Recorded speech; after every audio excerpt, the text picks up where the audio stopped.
Welcome to our Chakra class.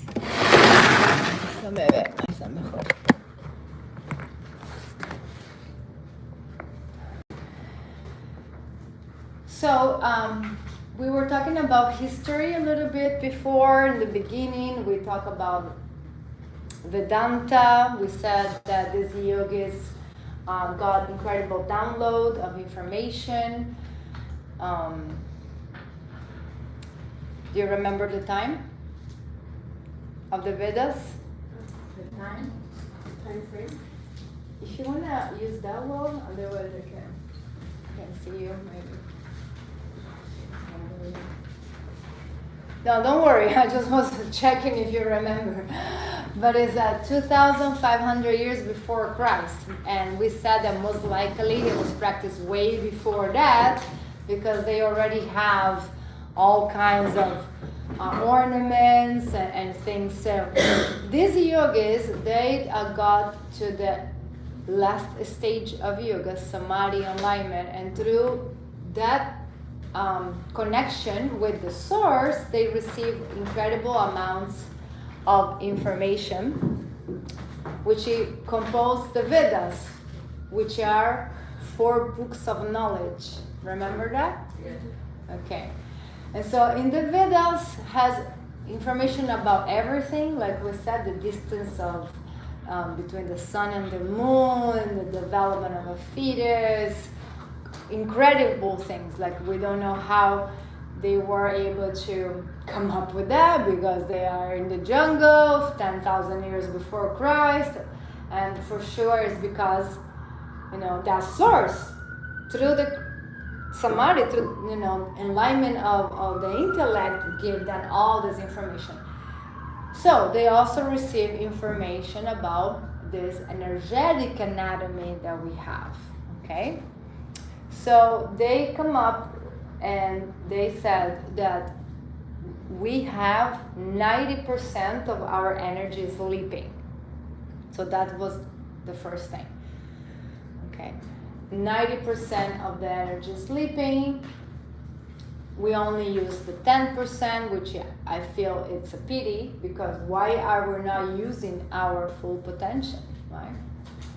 It's the process of self-realization and awakening. But so you have a lot of potential to be discovered based on this. And some like genius, like Einstein, or those, they use like maybe 13 or 14%, and they already have wow, right? So imagine. Now for you to have a little bit of a comparable, and another reason to, not in animals, the dolphin, they use 30% of their capacity. So 20% more than us. And they have a big brain also.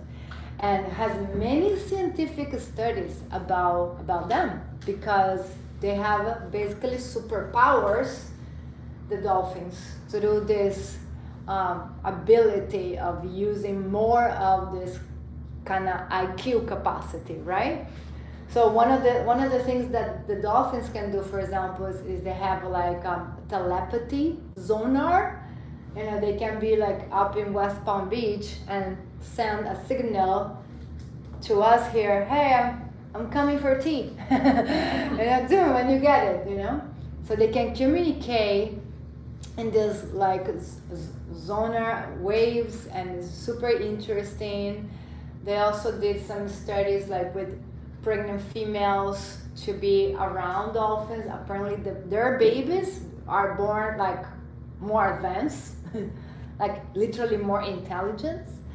So, so a little bit of an example. So, okay, so we have, 90% is sleeping. And then this 90%, they dominate this energy Kundalini. So we have 90% of our energy called Kundalini is sleeping. That's why we're doing yoga and all this breath work and this bandhas, so kind of, hello.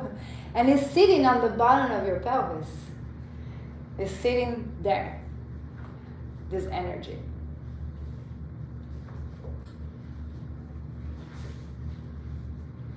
They also determine that we have many different energy pathways where the energy will travel through, and there are 72,000 energy pathways all over the body. So if you ever try acupuncture, yeah, have you guys tried? Yes. So acupuncture is working with this energy pathways that we're going to call them nadis. Nadis. 172. 72,000. Oh. Yeah, 72,000 all around the body.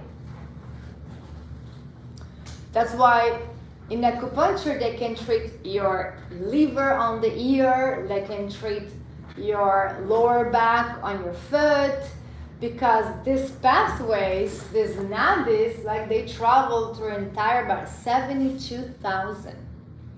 And they say they are smaller, thinner than one of your hairs, like basically invisible to the eye. That's the difference perhaps between Western medicine and Oriental medicine. Because in Western medicine they're going to cut you open and they'll say, where's the nadis? Can't see them. But in acupuncture and in Ayurveda, which we're also going to study today, which is our, holistic medicine, if you will like, we work with them, and it's very effective. As a matter of fact, actually it does work. So even though we cannot see it, it is proven that it does work, right? Like that. So 72,000 different pathways, all connected throughout your body. And then they also come up with 3 major channels. From the nadis, you have 3 major channels. The right side is called Pingala, is the masculine side. And the left side is called Ida or Idala, and is the feminine side. Now, if you have Left is Ida or Idala, Idala. and the right is Pingala. And in the middle is the spine, and that's called Shushuma.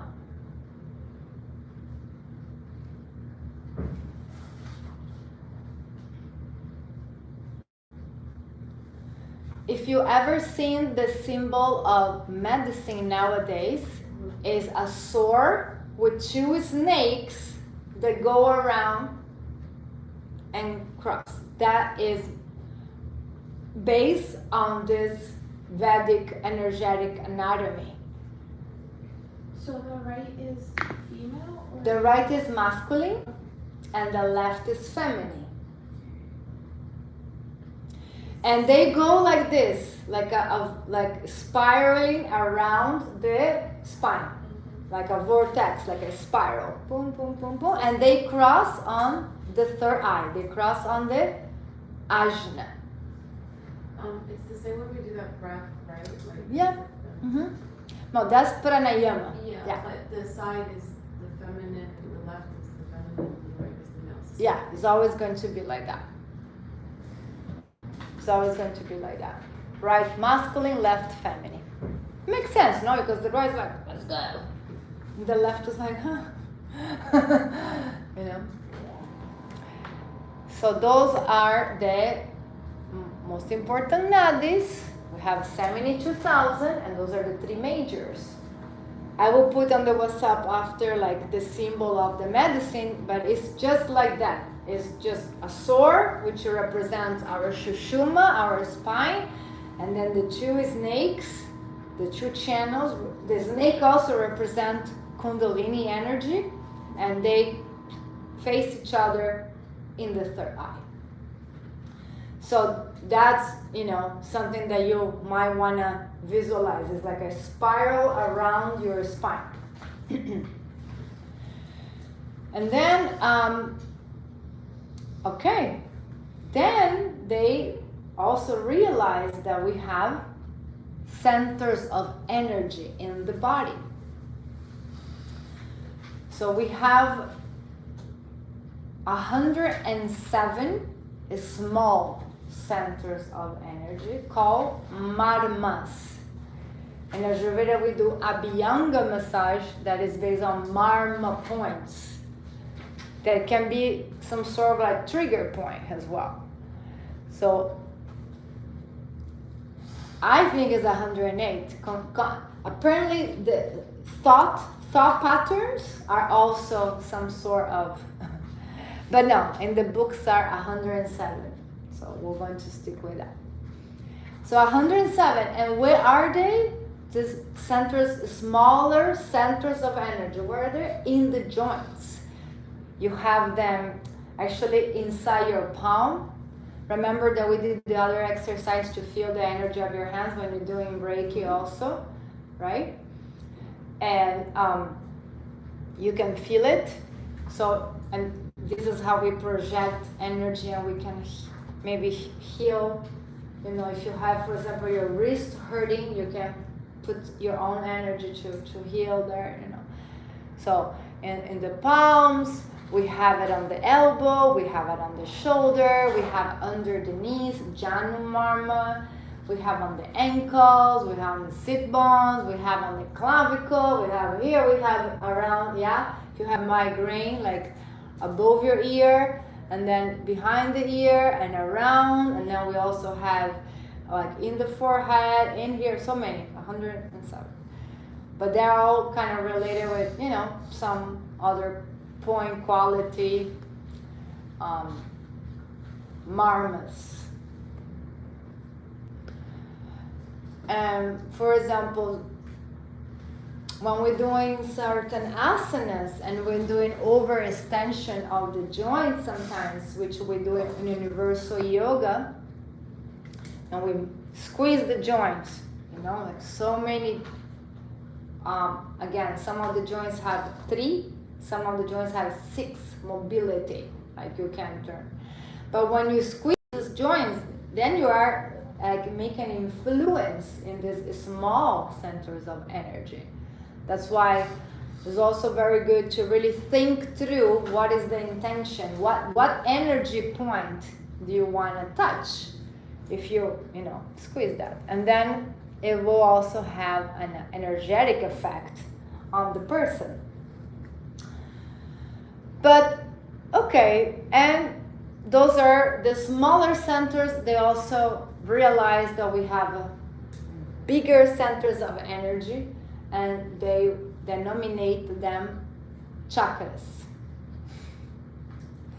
Maybe get a green tea.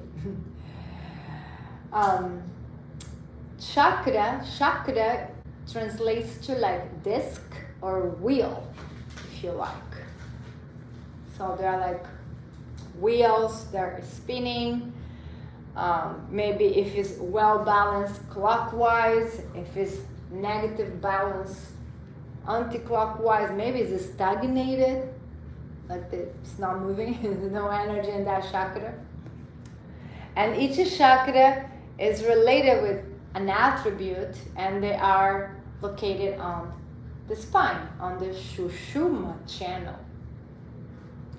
Now we're going to be studying 7 chakras in Hinduism now, but other lineages have different ways. For example, in Tibet, it's not 7, it's 5. The first 2 are 1, and the third eye and the head are 1. They say no, they're together. Then other lineages, we study even 12, like above your head and also down, out of your body. So because if you see different on the colors, like every sage or teacher have realize them or experience them in a certain way, and so that's their perspective, no? But we're going to stick with the 7 to continue with this yoga Hindu. Okay, so let's go through them now. So the first one is the Muladhara chakra. Mula means root. So this is the root chakra, or the earth chakra.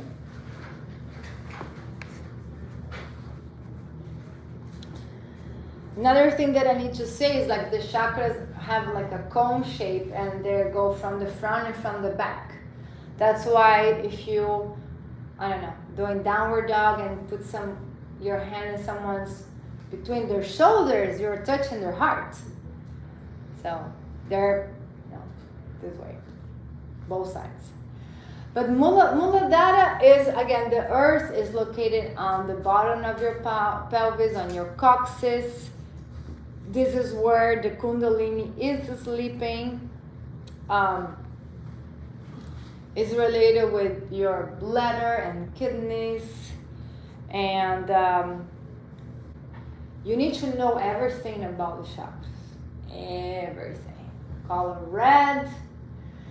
I prefer to come up with the, like understanding than memorizing.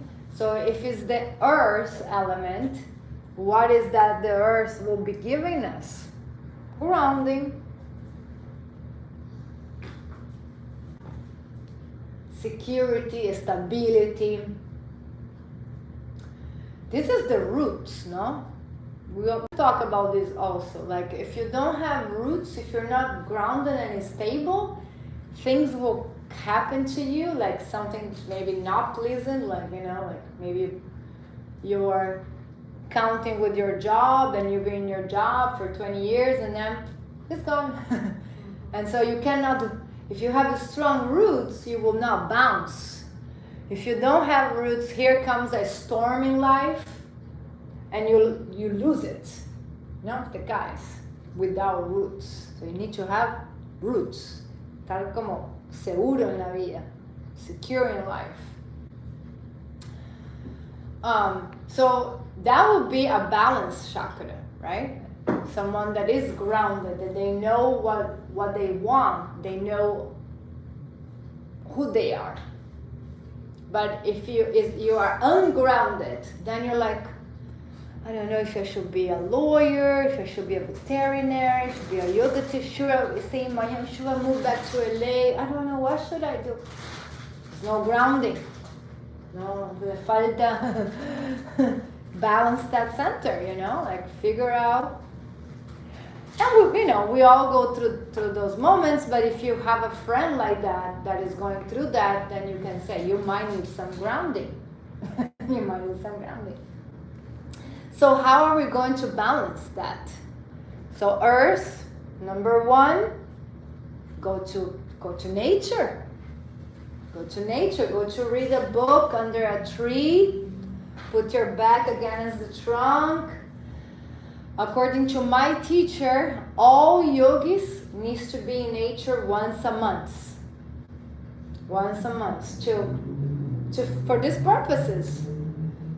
How I'm going to tell someone be grounded and I never touch a grass?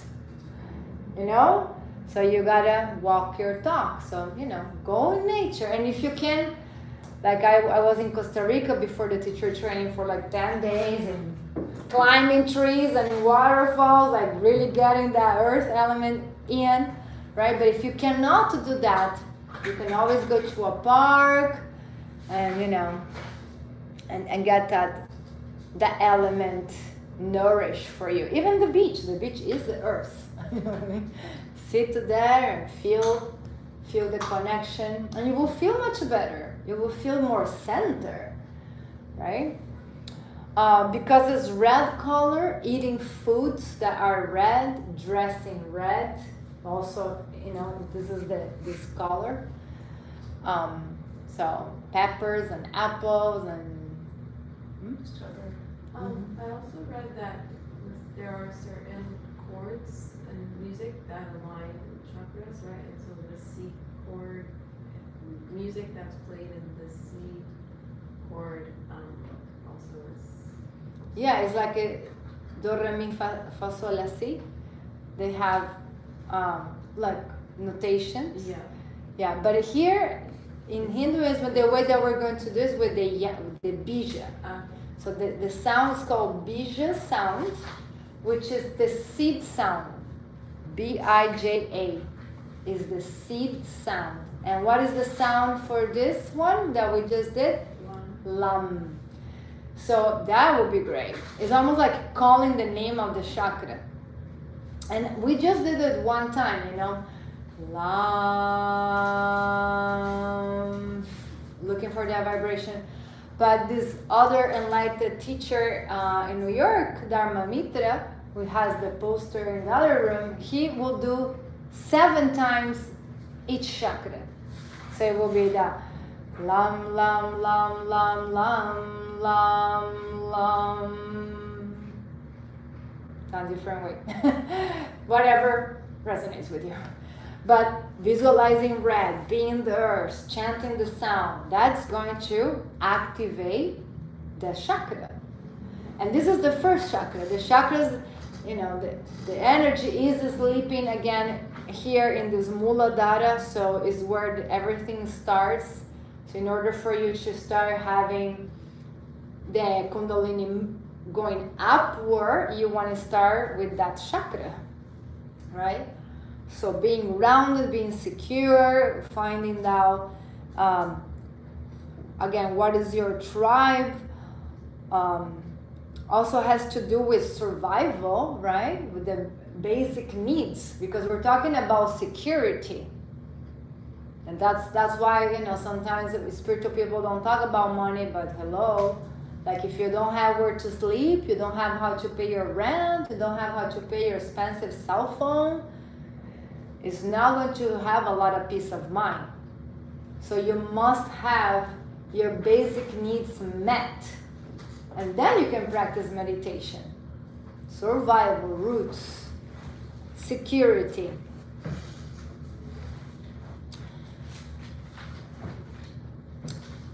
So in yoga, when we are doing practice, all the asanas that are on the floor here, this is called Siddhasana, like one heel in, one heel back. You can do half lotus, Virasana, anything that is on the earth. Basically, all the postures that you're sitting can talk about that chakra. But also the ones that you are balancing. For example, if I want to be balancing 3 poses, one of my legs needs to be rooted. Otherwise, I fall. So if you see someone that maybe the right leg is really balanced, and then the feminine side, the left is like, whoa, second.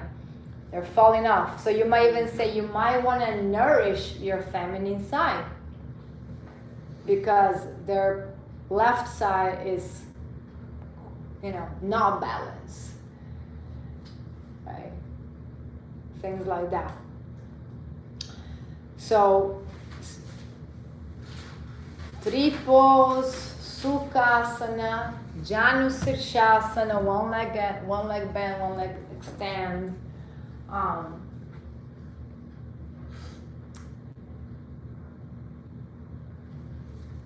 Dancer pose, Natarajasana. Basically everything that you gotta ground your feet. Even the warrior, you can say plug the roots. Even in Tadasana today, I talk about the Muladhara chakra. I said, inhale the energy red of the earth up into your legs, remember? Feeling planted, feeling grounded. So you can do like a chakra flow through the asanas with your guidance. And let me tell you, people really need to be grounded. Has a lot of like spaciness and like, you know, confusion. And you want to help people to be balanced. So moving forward, the second here is Savadhisthana. Savadhisthana. El mantra de la chakra es Lam. Lam. Yeah, it is also on the book if you Lam. So Savadhisthana is the water element. It's located on your pelvis, it's located on your sexual organs, on your ovaries, on the prostate. So it's definitely a chakra related with sexuality, sensuality. Not to make anything taboo. The mantra here is VAM, V-A-M. And you can see that it's lower ab, like bottom of the pelvis, bottom of the navel. So it's related also with kind of like feel pleasure or allow yourself to feel pleasure. And maybe, yeah, I mean, you should be feeling pleasure on your sex life, otherwise for what, right? But also allowing yourself just to enjoy life, perhaps.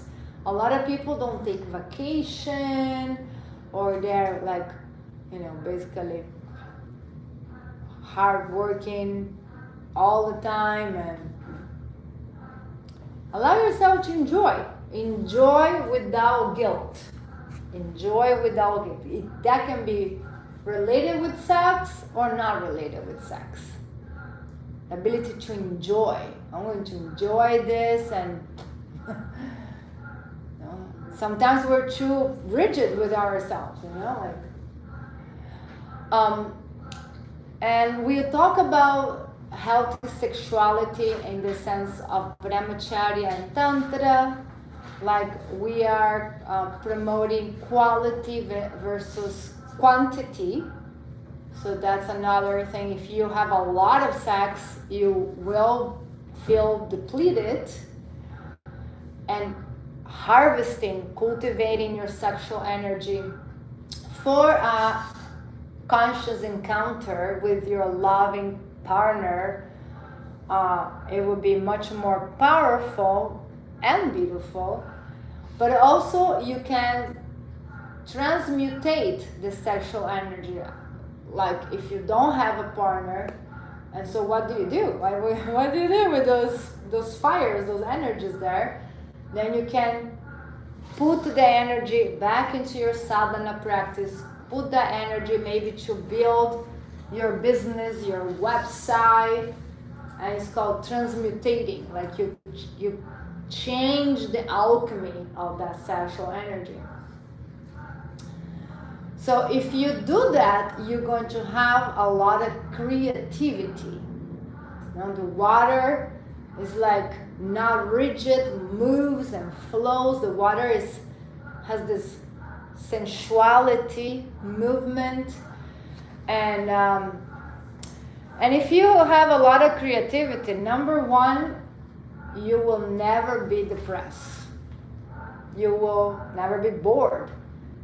You know, like you don't have what to do. Go learn some painting. Go learn some cooking. Go, you know, learn gardening. I don't know. You know, be creative. You know, create things. And that's beautiful, you know? You don't need a partner to be holy and complete. You are already holy and complete. What you do with your energy is what's going to matter, right? Both ways is great. If you have a partner, great. If you don't have a partner, great. You know, there's different circumstances in life and situations, but being creative is going to, you know, keep you closer to that source of creation, you know. So that's another thing from this Savadhisthana. So the water is going to show up on your vinyasa flow when you're able to flow like water. You know, sometimes when I say, okay, inhaling arms up, exhaling arms down. It's like something very fluid. Sometimes I see people like Robocop, like very. I'm like, whatever. Move with your breath. So that's what we're going to see in that. But also the famous going with the flow, right? Going with the flow. And 10 years ago, I wasn't going with the flow that well, Like I want something to happen in a certain way, and if it didn't, here comes the deception, or here comes the, you get upset, So if you have this water element activated, you just flow with it, You just flow. You got the best vacation and it was raining the whole time, It was meant for you to rest probably. Just catch your book, catch your sleep. Instead, like, oh man, I keep paying thousands of dollars raining all the time. You just go with the flow. Things come and you just flow with it, So it's a lot about that santosha, it's a lot about that acceptance, it's a lot about like, okay, this is what's supposed to be, and is that water is going with the flow. Because if you don't have that, then you're rigid. And I also have seen personalities like that. I think now my grandpa is like 98, but when he was, 50, he was a rigid man, like, okay, this is what we do. We're going out for como se dice un paseo? Like a walk. Yeah, like a tour, like a stroll. Yeah, we're going around with the family. So like, okay, let's leave. And if he waits for us inside the car, he will already be upset. Like we gotta be on time in the split of a second. Everybody inside the car ready. Sometimes it doesn't work. Like I have children and blah, blah, blah. Or like, okay, we're going to watch the soccer game and we're going to do this, like very rigid, and just don't change the agenda, right? So sometimes you see people that are very like that, like very like this, Yeah. Actually, I had a relationship 4 years ago, and I was going to move with him in Asheville, and like, okay, we're living Miami, imagine. So I'm going to manage the school remotely, and I'm like, let's go for a trip before I move in and change cities. Clearly, he was so rigid the whole time. I'm like, okay, let's cruise around, let's walk around. We can go to this museum, just walk and see what's in there. He wanted everything to be in an agenda. And if it wasn't not part of the agenda, he would get so upset. And I'm like, wow, oh my God. It was like, no. Thank God we know now, Bye-bye Asheville. Bye-bye Asheville, back to Miami. But, so, and I was, I was kind of, oh, wow, I see. So, could not be spontaneous at all. Everything. And he even will tell me, but we didn't plan this ahead. And I'm like, so what? We were just cruising around. We were in Ireland and in London, and I don't know, I could just walk and find out places. Actually, sometimes I feel like when you go with the flow, sometimes it will be even more magical, because of course, yeah. Leave room for opportunity. No, I can't do that. he needed to be like, and he was, you never talk about entering this store. I'm like, it's a musical store. Can we just look for 10 minutes? He want everything to be. So, lack of that water element, right? So, okay. So this is, important, like I was saying, the Tibetans, they entangle the Muladhara with the Savadhisthana, and something that we need to say, that the sexual energy is a very important catalyst to bring that Kundalini up. That's why we don't want to we don't want to have promiscuous sex. We want to have sacred encounters, conscious encounters, but we also want to explore sexuality. Like if you don't have a healthy sexuality, you don't know your body, you don't know how you can have pleasure, orgasms, and this and that, then we're gonna talk about this, because this is where the energy is sleeping. That 90% is right there, and this is also how you can make another human being for females. Can you imagine? One day maybe you guys having someone there knocking on your belly. Hello. It's been 8 months. Can I come on? No, a little longer. So it's incredible what this type of energy can do. Like it's just wow, mesmerizing, downloading souls. So this is the Savadhisthana, and so asanas, it would be everything that is here. So it can be, right? Supta Baddha Konasana. Yeah, you do that. Supta Baddha Konasana, Warrior 2. We did Supta Padangusthasana, but you also can do Uttita Supta or Uttita Padangusthasana, open the legs to the side. Ardha Chandrasana, when you open the pelvis to the side. Everything that opens your pelvis. So when you open your legs is the second chakra. Even pigeon pose, one leg is open. Malasana. Oh yeah. Talking about allow yourself to have a healthy sexuality. A lot of women, especially religious women, they have a big taboo about this. And I work with some Orthodox community. They are married and they only have sex for children. So sometimes it creates a disbalance, as well. You're married for 2 years with your husband, and there's no encounter, and eventually this will create some sort of disbalance. So not too much, not too little. The brahmacharya gotta be there, right? But you can talk about this there. And again, if you don't have a partner, if you don't, like my mom, she was like, no, I'm done. I already, já passou para outra, Like she was like, no more partners in my life, I'm done. You can still have that sexual energy and bring it up into your spine, into your shushuma with conscious practices, moving the chakra energy up, doing this type of bandhas and retention of the energy, putting the energy into the sadhana practice and things like that.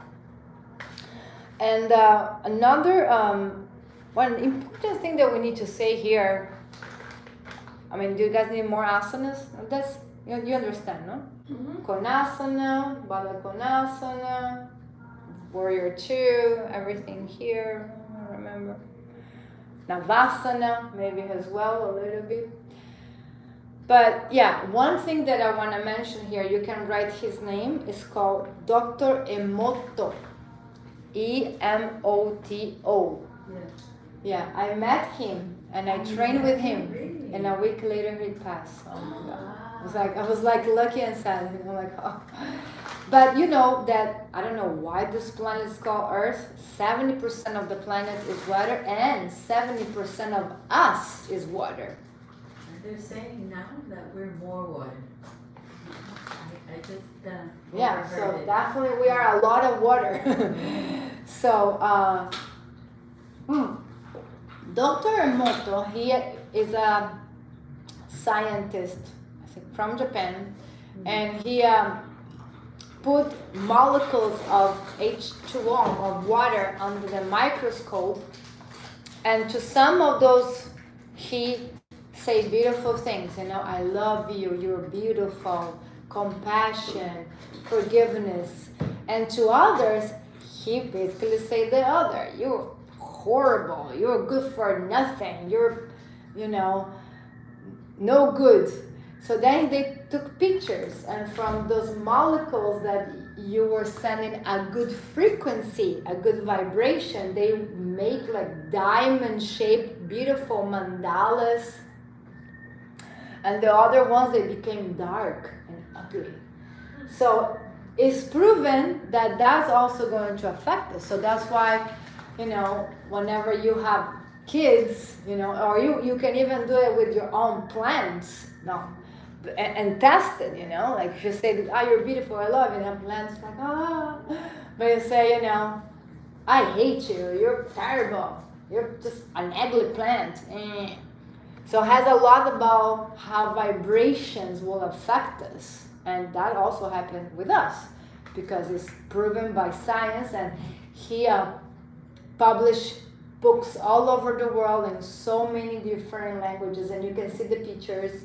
And when I trained with him, he basically taught us how to manipulate water. Like we can even make it rain if you will like. It's just super interesting.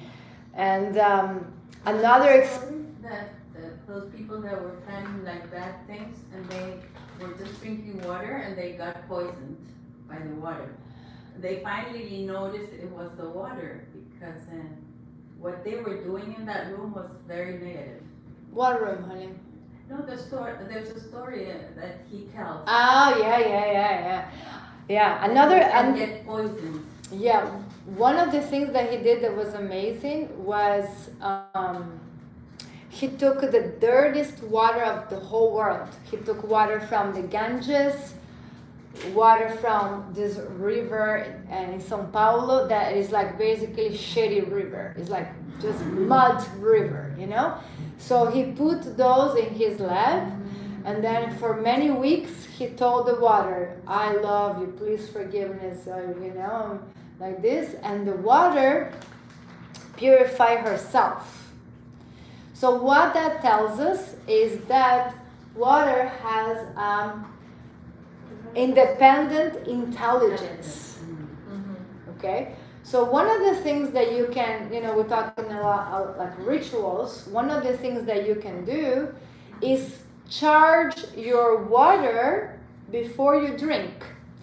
You can like cover the water and you can say, I love you, thank you, please cleanse me, heal me. Or you can say compassion, patient. I don't know, whatever is that you need. One of the ones that I really love to do that has nothing to do with Hinduism is the Ho'oponopono mantra. It's from Hawaii. It's Ho'oponopono. That mantra is divided in 4 parts, which don't need to be in order. So what is I love you, thank you, I honor you, or I'm grateful, and forgive me. So you can say in any order, forgive me, I love you, thank you, honor. I'm grateful, I love you, forgive me, doesn't matter. So it's 4 parts, and in Hawaiian is Ho'oponopono. So I always say this to the water, because we just pollute the water so much with all that meat industry, and also like honestly to make all these beautiful electronics that we have, they gotta go and destroy the mountains. Got mercury and arsenic to the electronics, and we're just polluting. And that's another reason that now water is one of the most expensive drinks, So it's beautiful to charge your water before you drink. I also use copper to put water, and I put copper water in my altar, and I live like there in my altar with my prayers and my mantras, and then 2 days later I drink. What's the significance of copper? Copper is going to alkaline the water because it's like a noble,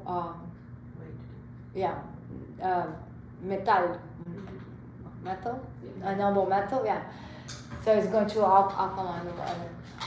One of the things that my Reiki teacher made me do in India, so I grew up with a family like full of yelling. It was like yelling was the way of communication. Like it was yelling every day, and then when I became 20, I'm like, Apparently yelling to people, not that I noticed, but some people told me, you're like being a little bit aggressive with your words. I'm like, really? I didn't even notice.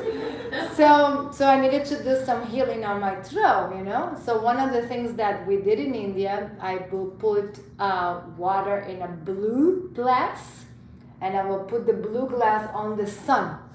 So the sunlight will go through the blue color, will charge the water, and then I will do the hum, bija, the trill, hum, hum, hum, hum, and I will drink the water. Things like that. So it has a lot to do with water. If you are empath, if you feel energies of others, water is going to be a really good associate for you to kind of like cleanse you. And if you work with energy, you're supposed to go to the ocean and minimum stay 30 minutes with water into your neck, so you can take that entities off your system. So the salt water is like super good, And then I also have some women from Colombia. We were doing some rituals, and she making me do bathtubs with like, you name it, rosary, petal roses, and all kinds of stuff, and como shamanic bath, So that you can also do maybe in a new moon. You can charge your bathtub. I don't have bathtub now, but it has something very healing about water. So you can charge your water before you drink. You can ask the water to do certain things. And I also told you, every time I go to the beach, I just don't enter the ocean. I make a prayer. I see the ocean like this African goddess called Iemanjá, and I pretend that I'm baptizing myself. I'm receiving the blessings, because is an alive entity with intelligence. So if I ask you, please cleanse it, please wash my soul, wash my heart, wash my sins, wash my karma, wash my mind, heal me, cleanse me, she's going to do that. So it's like that frequency that you put. So the water, super nice, and so that is the water element for us, the Savadhisthana. This is where the placenta surrounds the baby, water, fluidity, sensuality, water. So yeah. So moving forward, the third one here is Manipura, and that's the solar plexus, like the navel. And this is the fire element. And the fire is what moves things forward. Like you need a combustion in your car with the gas, will create a sort of explosion and will move the car. So you need fire to move forward in life. So this chakra, this Manipura, is going to give you all that. It's going to give you power. It's going to give you courage. It's going to give you, endurance, the ability to move forward in life. To have confidence. So that will be kind of like a balanced chakra. So if the opposite of that is not having a Manipura balance. You don't believe in your power. You are not confident. You are afraid. You have fear. Fear of failure, fear to be alone, fear to try something new, fear of flying, fear of spider. Oh my God. So many fears, right? Those are illusions. Maya, because remember the emotions, they are bubbles, they're not even real. So, thinking about that is also related with your the power of seeing, and of course your digestive system, liver,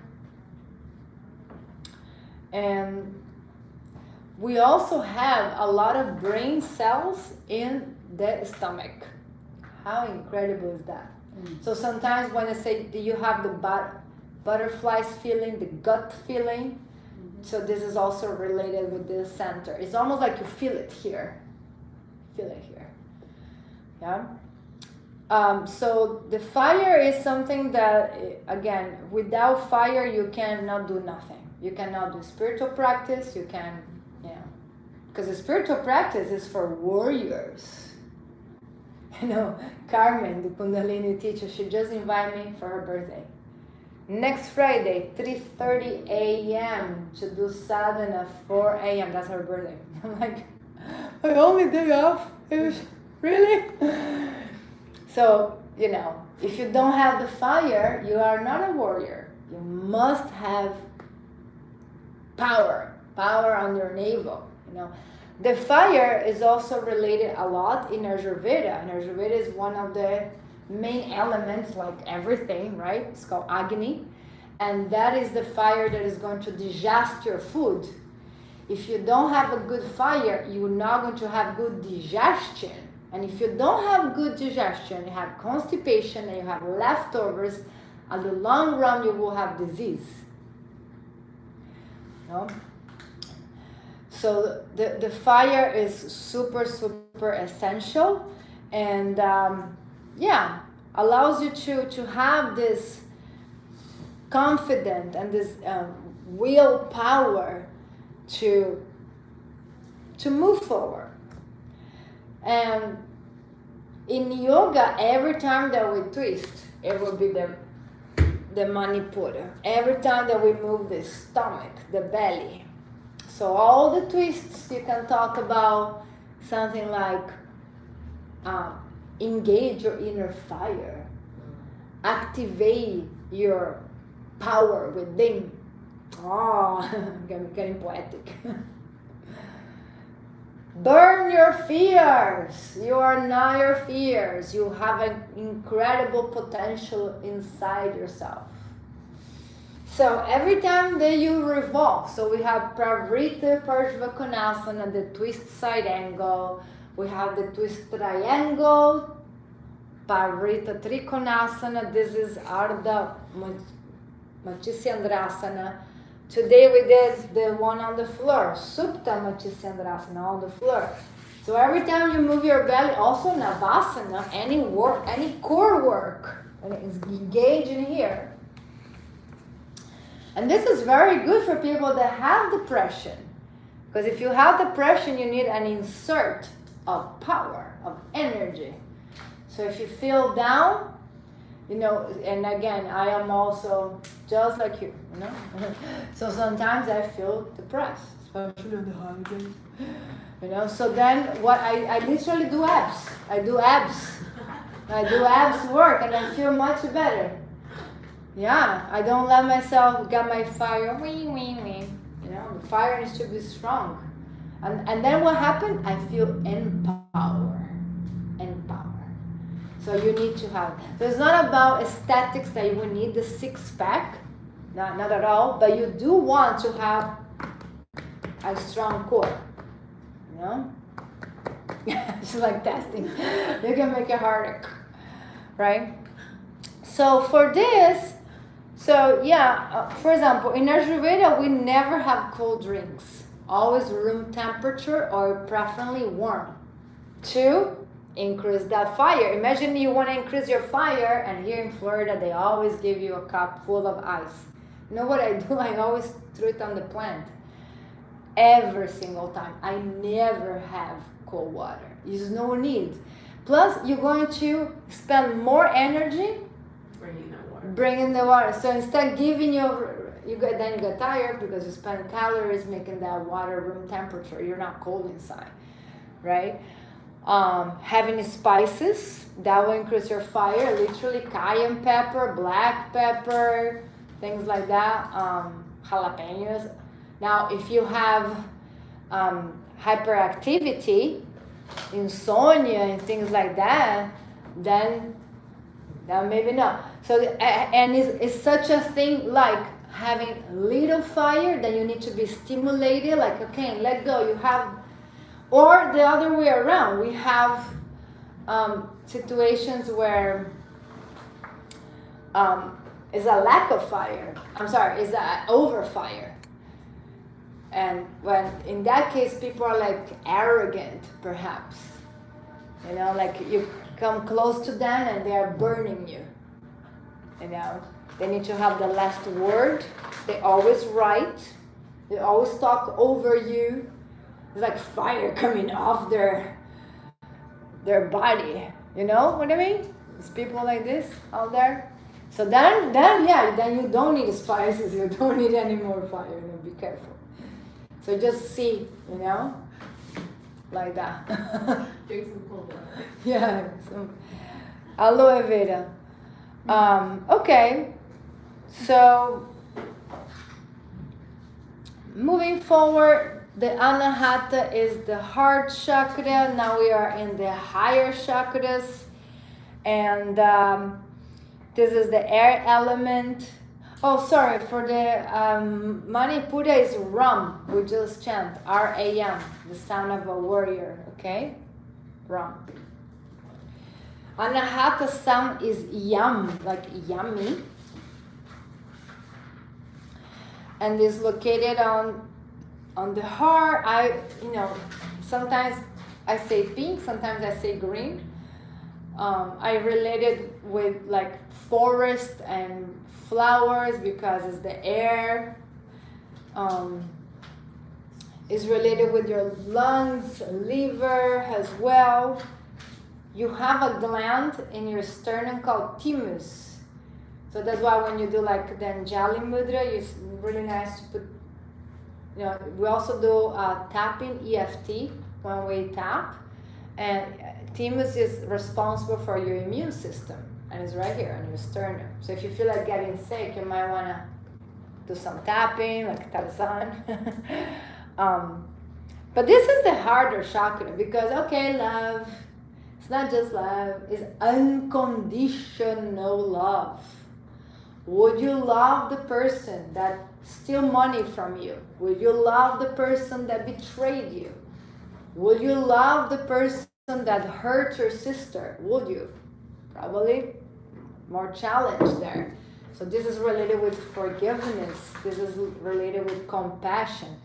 The person that hurts you is never about you. It's about them. They're the ones that are lacking something in the end of the day, and that's the way to project to the world. Is, you know, it's not literally like for you. It's not, if it wasn't you, it's going to be you. It's going to be someone, because this is the platform that operate through their past experiences. So based on that, you can try to find more forgiveness and acceptance, even for those that weren't nice to you. You know, because in order for you to become enlightened, and like, for example, Jesus, he got enlightened through the heart. And he became an avatar in Samadhi through compassion. Also like Buddha, right? So has something about, very important about forgiveness. You know, if you cannot forgive, then you cannot ascend. So you must forgive to be able to have your heart free of grudges. You know, if you have a grudge, someone hurt you 10 years ago, and is it still there? It's like a free tenant living in your heart without paying rent. The grudge is holding you. Yeah. Why is this person is still there? Let it go. Free yourself of that. And also compassion and kindness, you know, being nice and gentle. And the Ahimsa is here, the non-violence through the animals, not hurting the pig. You know, I don't know if you know this, but the pigs are apparently even more smart than dogs. So go back to the same. Why are we hurting? You know, when you eat tuna, you're killing dolphins, because dolphins and tuna, they swim close by. So here you are killing a being that has 30% more capacity than your IQ just to put something in your palate, because in the end of the day, you don't really need that. It's not like you must have it. No, you don't. So it's the same with this. So if you want to know if your heart is open, then you really need to take a look at what is on your plate. If you are being nice to all animal kingdom and every creature, or just to a few, and a few you kill, and a few you're nice, a few you love, and a few you want them to suffer until they die. Yeah, this is what it is. So it becomes challenge. Again, exceptions are exceptions. Let the exceptions be exceptions. But trying to, command this in your life. Command this in your life. And so anahata is that. Anahata is loving the person, loving the other, loving everybody without expecting gratification, without expecting a recognition. You've been married for many years and the other person decided to go with another person. Are you going to love them regardless? Are you going to hate on them? Oh, after so many years now you leave me. You gonna thank you for the time, share it, blessings your way, bless my way. Because if you hate and that heaviness, is only going to poison yourself. Afterwards, like the person, they don't even know, and you still have all that feelings. So unconditional love is much harder to practice than to say. It's easy to say, I love all. Cheesy, I love all. Do you really? We have a case in Brazil that was incredible. It was a young couple, and the boyfriend went ballistic jealous on the girlfriend, and he killed her. They were 20 years old. He killed her, he cut her in pieces. Crazy. Then he surrendered. He said, I don't know what happened. I blacked out, and this is what happened.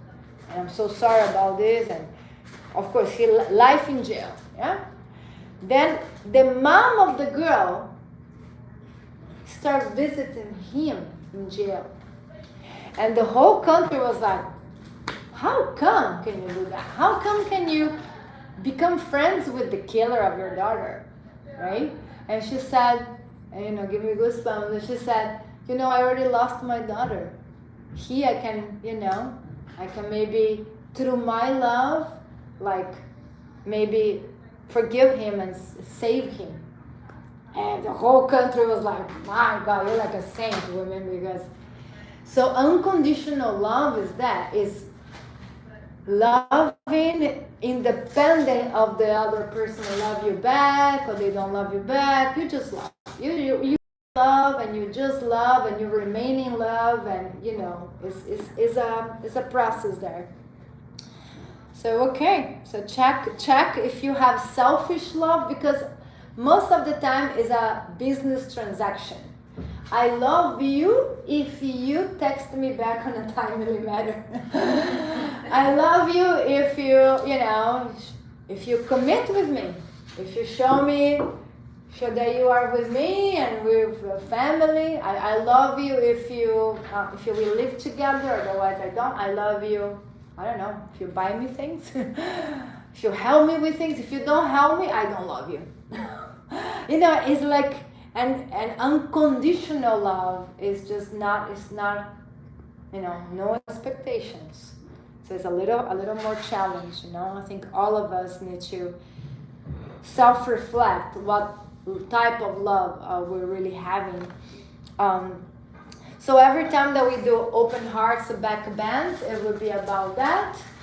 You know, when you do cobra, when you do bridge, when you do camel, when you even the fish, anything that is expanding the chest. Usually, I like to do this a little bit on Strasana and camel. They are in camel, and I say now, visualize the one that have hurt you before, and tell them that you forgive them in the yoga class. So this becomes what we call yoga therapy, because you are able to tap something deeper, and we all need some forgiveness to do, you know, mom, dad, ex-boyfriends, blah, blah, blah, blah, you know? So yeah, you can explore a little bit about... Se puede también trabajar en Malasana. Un poco porque abres un poquito el pecho. Not so much. It's more the pelvis. Well, another thing that I forgot to say about here is about self-love. No vamos a olvidarnos de eso. Sí. El amor propio, you know? Bien, partiendo por ahí. Yeah, because a lot of moms, especially this is a mom syndrome. The moms, they give everything for their children. Their life, todo para sus hijos. You tell me. I know, and then they forget about them. Yeah. So what about their self-love? So if you have moms in the yoga class, you can talk about this. That's going to resonate so much. Yeah. Only from your, when you are full of love, you can pour love in my cup. If I am empty, if I don't have anything to give because I'm so depleted, because I'm always giving to everybody else, it is going to get into a moment that is going to become a disbalance, you know? So we have moms that sometimes they feel lost, they feel definitely very depleted. Imagine you're depleted for 15 years. You're depleted a little bit now, you know, a little bit here and there. Imagine 15 years being depleted. You know, so you need to talk about this with the moms, you know, or anybody, you know, even firefighters and nurses, you know, like are you giving love to yourself, and how you're doing that, you know? Time alone, massages, yoga, meditation, taking care of your diet, like that. Okay, fifth, throw, Vishuddhi, Vishuddha.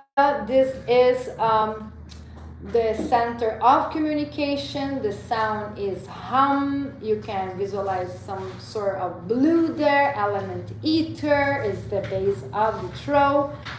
And here we also have the thyroid, which is responsible for metabolism. And this is how you communicate.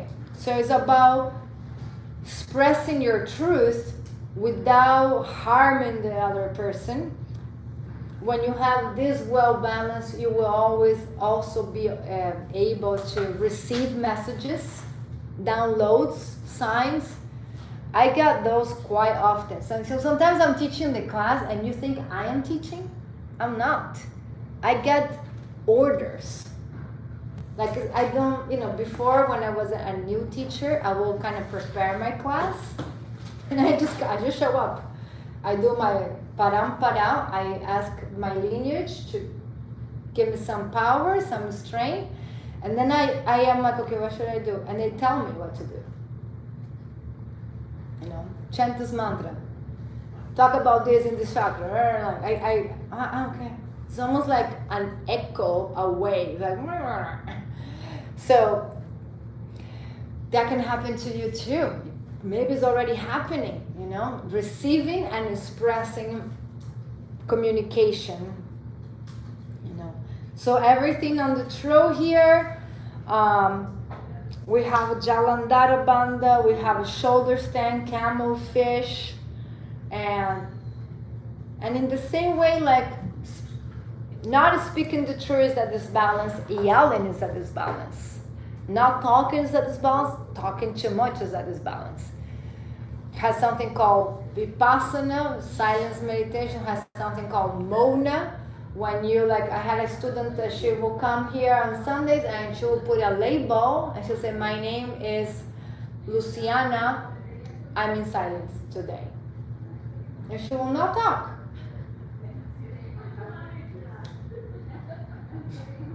Because if you talk all the time, every time that I'm expressing, I'm talking, I'm putting energy out, energy out, energy out, energy out. So it's important to literally shut up and be quiet and allow the throat to rest a little. You know?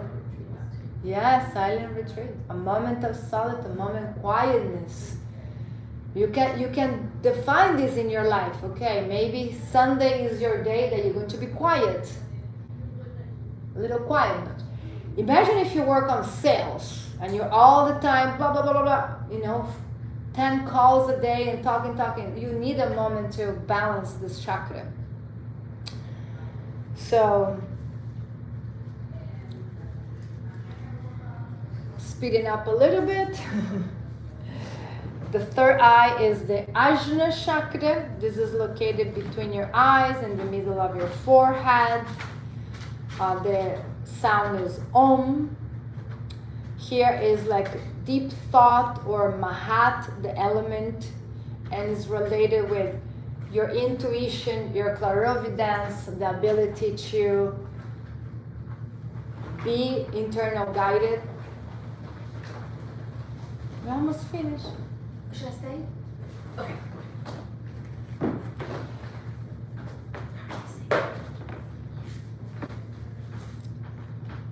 And everybody has these chakras and this capacity. So how you're going to activate the Ajna chakra is with meditation. You can concentrate in the point on the Ajna, like maybe gazing to a candle, gazing to the sunrise, gazing to a flower. But also like that, like allow yourself to be internally guided, like we were talking about. For you to be internally guided, you need to be relatively quiet. You know, you can't be like all over the place, and like the intuition comes when you are connected, when you are in a state of peace. If you are all over the place, you cannot even hear your own intuition. And another thing is about self-doubt. Because I have moments that I'm, you know, should I go to here, should I not go? And has something says, no, don't go. And then I doubt that. Mm-hmm. Like I self-doubt, I know, maybe it's just my mind. And then I'm like, man, I knew it. I should have followed that. So don't overthink when you have intuition. When you get that gut, you got that sign, that is the correct answer for you. Catch it before you analyze it. And you can literally start picking up and seeing all kinds of, you know, things for your future, for your good. Here they have indigo color, I calling, you know, purple or violet, a violet flame, a purple sun, a third eye. And together with meditation, anything that brings blood, you know, so any inversions, like downward dog is an inversion. Shoulder stand is an inversion. Head stand is an inversion. Bring blood into these centers. Which also is going to move that last one is the Sahasrara, the crown chakra. Same thing, if you're bringing, you know, head stand is going to bring blood there, but also always meditation, right? And the Sahasrara is the last chakra. So the Kundalini that is asleep is supposed to be coming and moving through all your chakras. So all your chakras are active. All your chakras are balanced, right? And think about this. If you have too much fire in let's say, in your Manipura, maybe your throat gets depleted, or the other way around. Maybe, you know, you are, I don't know, too sexual, and then your heart is depleted. So they gotta work like a windmill, like they are working in harmony between them. So Sahasrara is working with the pineal gland, with the pituitary gland. This is located inside your brain. And here allows you to see God, be one with God, connect with God. Again, meditation, prayers is a great way to do that. No? Meditation and prayers connect you with God. We also use sometimes plant medicine here. We talk about that the pineal gland has DMT in the gland, and that allows you to see this spiritual world, to perceive the soul of the creatures, to see the soul of God in all living beings. And if you want a shortcut and you don't want to meditate for 10 years, well, plant medicine will give you that very quickly. Not for, to take the place of meditation or replace plant medicine with yoga or yoga with plant. It's a complementation, because once you see God, once you see that we are all connected to this cosmic web of energy, you actually see it and you feel it, then it becomes way more tangible for you, right? And you can also have different levels of samadhi. You can become enlightened for a couple hours. You can have sparks of that feeling, that union for a moment and drop of it, until you get higher stages where you just are connected all the time.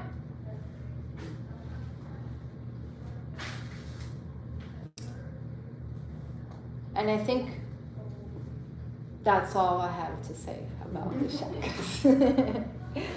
Thank you, thank you, thank you. Namaste. Thank you for watching there.